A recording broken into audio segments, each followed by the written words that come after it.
श्री हरिविजय कथासार अध्याय 33. पांडवांचा राजसूय यज्ञ, जरासंधाचा वध, भीमाचा गर्व परिहार, यज्ञातील संकटे निरसन.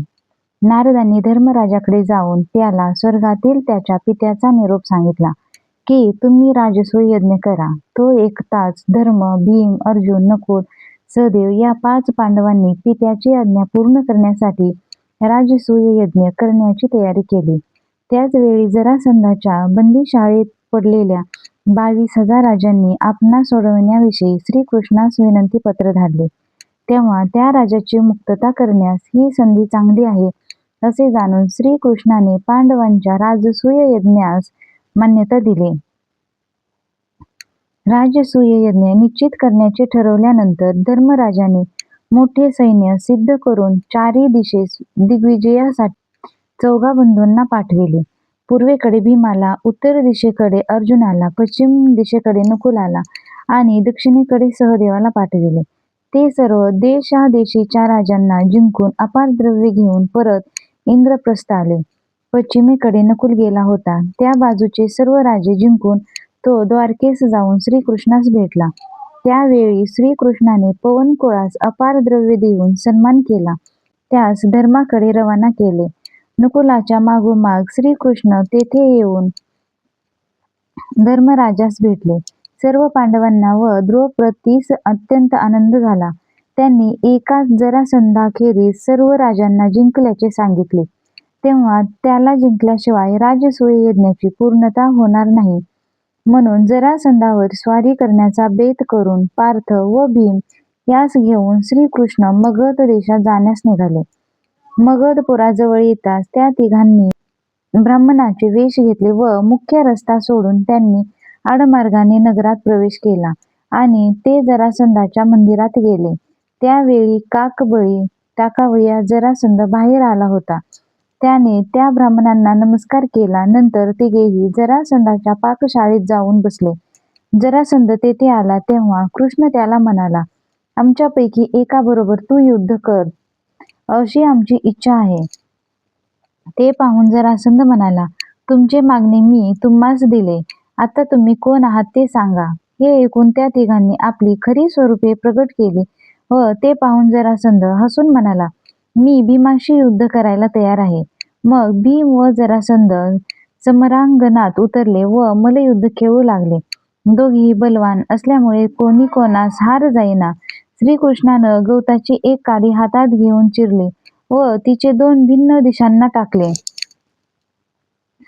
व भीमास तूही असेच कर असे सुचविले. भीमाने तो संकेत ओळखून जरासंधाला चिरून एक भाग दक्षिणेकडे टाकला व दुसरा उत्तरेकडे भिरकावून दिला. जरासंध गतप्राण झाला. याप्रमाणे सर्व राजे जिंकून झाल्यावर धर्मराजाने यज्ञाची तयारी केली. हस्तिनापुरातील आपले आप्तेष्ट भीष्म, आजोबा गुरु द्रोणाचार्य, धृतराष्ट्र, कृपाचार्य आदी करून वृद्ध महर्षी तसे दुर्योधनादी सर्व बंधू, त्याचप्रमाणे विदुर इत्यादी महाज्ञानी यांनाही बोलावणे केले. परंतु श्रीकृष्ण धर्मराजाचे निमंत्रण जाण्यापूर्वीच आपल्या 16,108 राण्या, पुत्र पौत्र सर्व यादव यासह इंद्रप्रस्थ आला. धर्माने पुढे जाऊन अत्यंत प्रेमाने त्यांचे स्वागत केले. त्यांना बहुमानाने नगरात आणले. शेवटी श्रीकृष्ण आणि धर्मराज भेटले. मग धर्मराजाने धौम्य ऋषींच्या अनुमतीने यज्ञाची सर्व सामुग्री सिद्ध केली. भीष्म व कृष्ण त्यांच्या सल्ल्याने कृष्णांना कामे वाटून दिले. त्यात श्रीकृष्णाने सर्वांचे पाय धुण्याचे व सर्वांची उष्टी काढण्याचे काम आपणाकडे घेतले. ऋषी मंडळींचा समाचार घेण्याचे काम द्रोणपुत्र अश्वत्थामाकडे दिले. विदुराला कोषाध्यक्ष नेमले. सेनेची व्यवस्था ठेवण्याचे काम दुःशासनाकडे दिले. दक्षिणा वाटण्याच्या कामावर द्रोणाचार्याची योजना केली.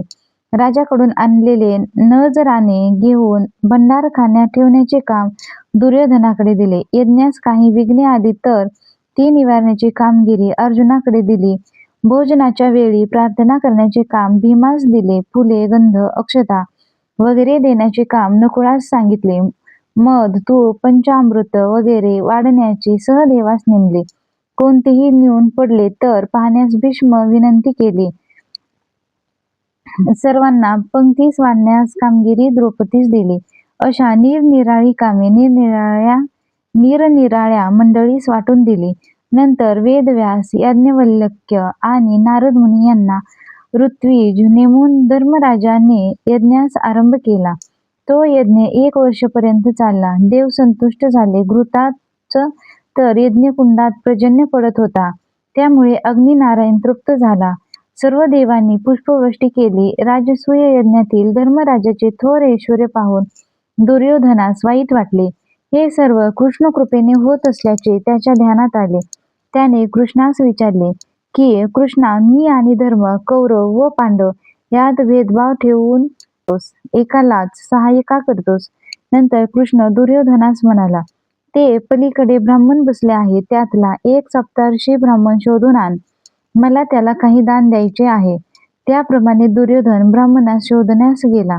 मग श्रीकृष्णाने धर्मराजास ह्या ब्राह्मणात दुष्ट असेल तो ब्राह्मण शोधण्यास सांगितले. धर्म ब्राह्मणाकडे जाऊन परत येऊन म्हणाला, या ब्राह्मणात कोणी दुष्ट दिसत नाही.